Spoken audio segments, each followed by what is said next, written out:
Hi guys, good morning, Radhe Radhe, Jai Shri Shyam and welcome back to my channel. आज वाली video मैं अपने डेली व्लॉग से हटके एक इन्फॉर्मेशन वीडियो बना रहा हूँ जिसके अंदर मैं अपना पर्सनल एक्सपीरियंस बताऊंगा कि एसबीआई के education loan, abroad education loan के लिए मैंने कैसे कैसे स्टार्ट किया था and what is the whole process. And see, I am not any agent और मैं कोई प्रोफेशनल नहीं हूँ, बट जो मेरा पर्सनल एक्सपीरियंस है मैं वो आप सबके साथ शेयर करूँगा ताकि आपको पूरा क्लियर रहे कि when you are applying for education loan तो आप पूरा स्टेप कैसे कैसे प्रोसेस कर सकते हैं, कैसे फॉलो कर सकते हैं and what else you can expect कि बीच में कोई हिडन चार्जेस हो या फिर कौन सा एक प्रोसेस है जहाँ पे आपको दिक्कत आने वाली हो।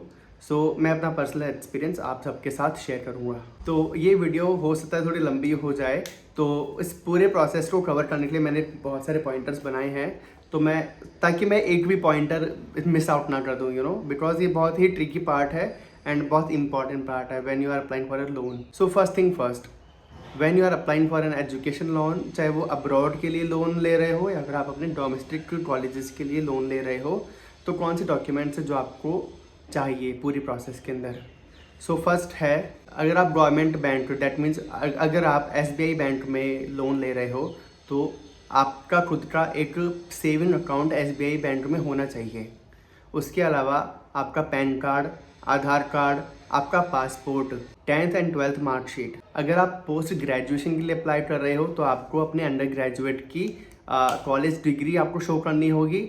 अगर आप अंडर ग्रेजुएशन के लिए अप्लाई कर रहे हो तो 10th-12th की marksheet is enough. And when you are applying for a loan तो आपके साथ, दैट मीन्स स्टूडेंट के साथ में एक पेरेंट या फिर लोकल गार्जियन का डॉक्यूमेंट्स भी चाहिए होता है। तो पेरेंट्स के अंदर और मे बी आपके जो लोकल गार्जियन है उनका पैन कार्ड और आधार कार्ड ये मैंडेटरी है। उसके अलावा it all depends on the bank कि वो उनको और कौन से डॉक्यूमेंट चाहिए, तो आप लोन कैसे अप्लाई करेंगे। लोन अप्लाई करने के लिए सभी डॉक्यूमेंट्स की फ़ोटोकॉपी लेके आपके जो नियरेस्ट एसबीआई बैंक है, बट हमेशा प्रेफर कीजिए कि आपकी जो भी सेविंग अकाउंट जिस पर्टिकुलर ब्रांच में है आप उसी में विज़िट कीजिए। जब आप एसबीआई ब्रांच में विज़िट करेंगे आपको बताना है कि you are looking for an education loan. अगर आप अब्रॉड एजुकेशन के लिए लोन ले रहे हो तो आप उनकी वेबसाइट ज़रूर चेक कीजिए, बट अब्रॉड एजुकेशन के लिए उनकी स्कीम है global advantage education loan, that is global ED-VANTAGE advantage education loan. Domestic के लिए आप नॉर्मल एजुकेशन लोन के लिए भी सर्च कर सकते हैं, एसबीआई वो भी प्रोवाइड करता है। जब अपन एजुकेशन लोन के लिए अप्लाई कर रहे हैं तो डॉक्यूमेंट सबमिट करने के साथ में आपको ब्रांच मैनेजर एक विद्या लक्ष्मी पोर्टल पे अप्लाई करने को भी बोलेंगे। विद्या लक्ष्मी पोर्टल पर सभी इंडिया के गवर्नमेंट बैंक लिस्टेड है और उन सभी के अंदर आप विद्या लक्ष्मी पोर्टल के थ्रू ही अप्लाई कर सकते हैं। तो विद्या लक्ष्मी पोर्टल के अंदर आप अपनी बेसिक जितनी भी डिटेल्स है आप उस पर फिल आउट कीजिए and then select SBI global advantage education loan and then आप वहाँ पे सबमिट कीजिए अपने सारे डॉक्यूमेंट्स। एजुकेशन लोन भी दो टाइप के होते हैं, first is collateral and non collateral. Collateral loan में होता है कि जहाँ पे आपको एक property as a security bank को शो करनी होती है, बट वो गवर्नमेंट अप्रूव्ड प्रॉपर्टी होनी चाहिए। Second is non collateral loan, जिसके अंदर आपको कोई सिक्योरिटी आप गवर्नमेंट को नहीं देते हो, आप बैंक को कोई सिक्योरिटी नहीं देते हो। और दोनों लोन्स के अंदर मेजर डिफरेंस ये है कि कोलेटरल लोन के अंदर आपको 50 लाख से ऊपर तक का भी लोन मिल सकता है अगर आप एक वैलिड प्रॉपर्टी बैंक को शो करते हो, और इसके अंदर इंटरेस्ट रेट भी 9% से भी लेस मिलता है, जो कि बहुत अच्छा है।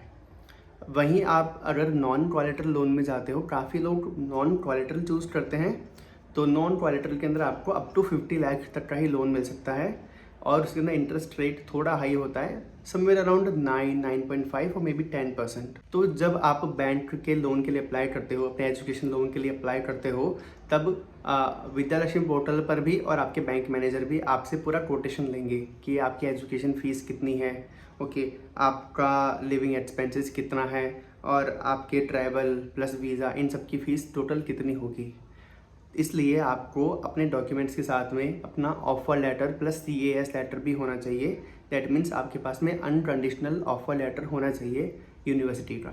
तो आपने जितना भी अमाउंट कैलकुलेट किया है अपनी यूनिवर्सिटी के एक्सपेंसेस का, उन सब का टोटल 90% ही बैंक आपको लोन दे पाएगा। 10% हमेशा स्टूडेंट को ही बेयर करना पड़ता है, चाहे आप किसी प्राइवेट फाइनेंस के थ्रू जाए या फिर आप प्राइवेट बैंक्स के थ्रू जाए या फिर गवर्नमेंट बैंक्स के थ्रू, सबका सेम प्रोसीजर है।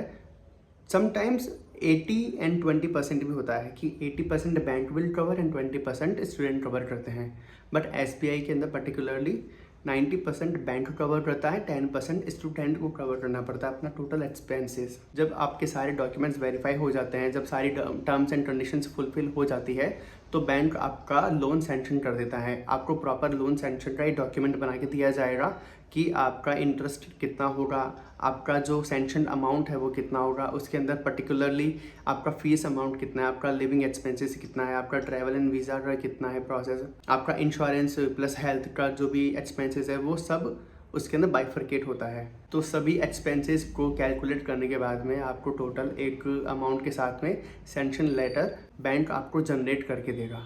अभी तक अपना लोन सैंक्शन होने तक का प्रोसेस कंप्लीट हो चुका है।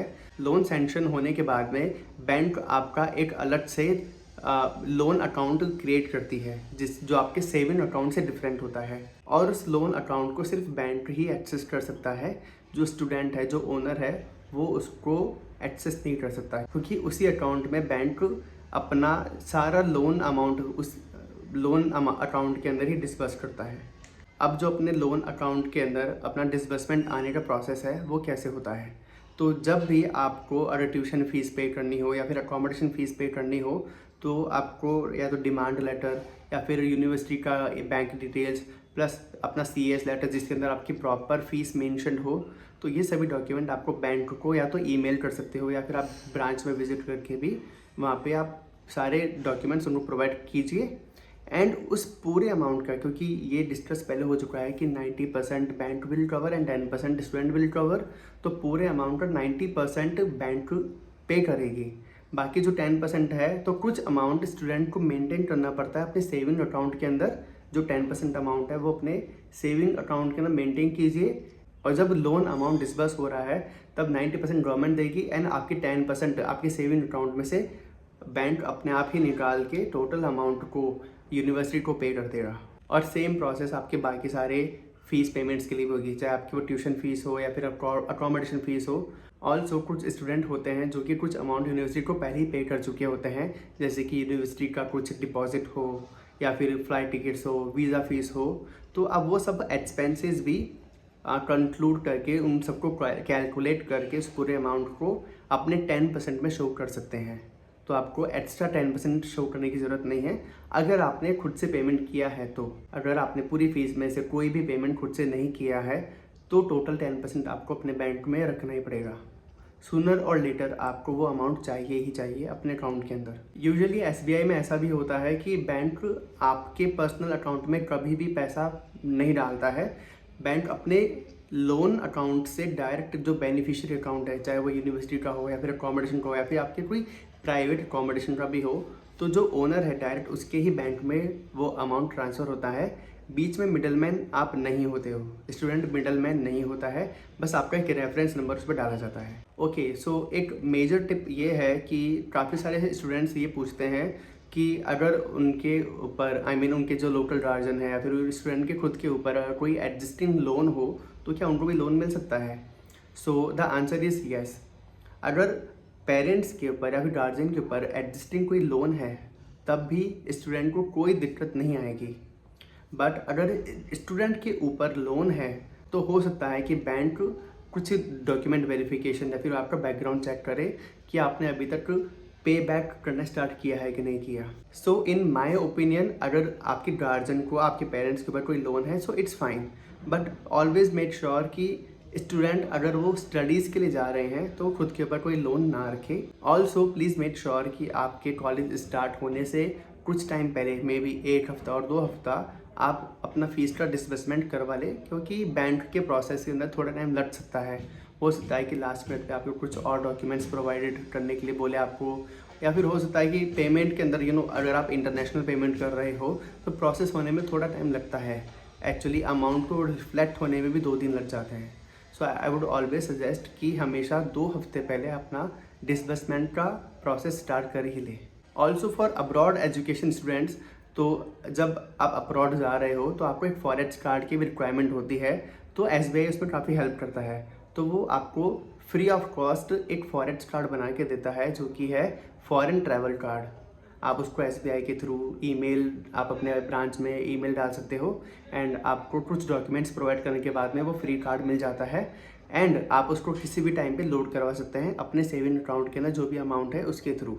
फॉरेक्स एक्सचेंज रेट भी थोड़ी अच्छी है SBI के अंदर। सो आई वुड ऑलवेज सजेस्ट कि आप अगर नियो कार्ड या फिर बाकी और कार्ड्स देख रहे हो तो एक बार आप SBI कार्ड को भी कंसिडर कीजिए। तो ये मेरा एक्सपीरियंस था SBI एजुकेशन लोन के लिए। मैंने अब्रॉड एजुकेशन के लिए लोन लिया है और पिछले 3 दिन पहले ही मैंने अपना डिसबर्समेंट करवाया है। आज इसलिए मैं अपना पर्सनल एक्सपीरियंस शेयर कर रहा हूँ। सी इट टोटली डिपेंड्स कि आपके जो ब्रांच मैनेजर है वो कैसे हैं, बट टू बी ऑनेस्ट मैंने SBI में जितने भी लोगों से बात की है वो काफ़ी कोऑपरेटिव थे, काफ़ी हेल्पफुल थे। ये कोई प्रमोशन वीडियो नहीं है, मैं मेरा पर्सनल एक्सपीरियंस शेयर कर रहा हूँ। तो मैं आपको सजेस्ट करूँगा कि अगर आप किसी प्राइवेट फाइनेंस के थ्रू जा रहे हैं तो एक बार प्लीज़ SBI में जाइए, क्योंकि अगेन वो एक ट्रस्टेड बैंक है। सेकेंडली आपको इंटरेस्ट रेट बहुत अच्छी मिलेगी।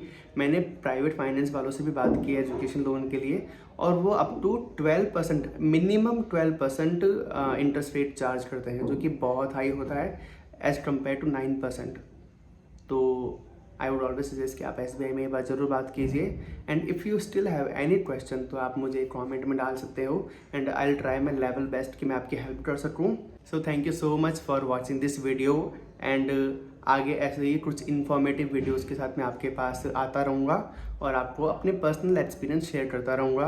Please please please don't forget to subscribe my channel because this will really help me and ये मुझे मोटिवेट भी करेगा आप सबको हेल्प करने के लिए। So please stay tuned and don't forget to like share and subscribe to my channel. Bye.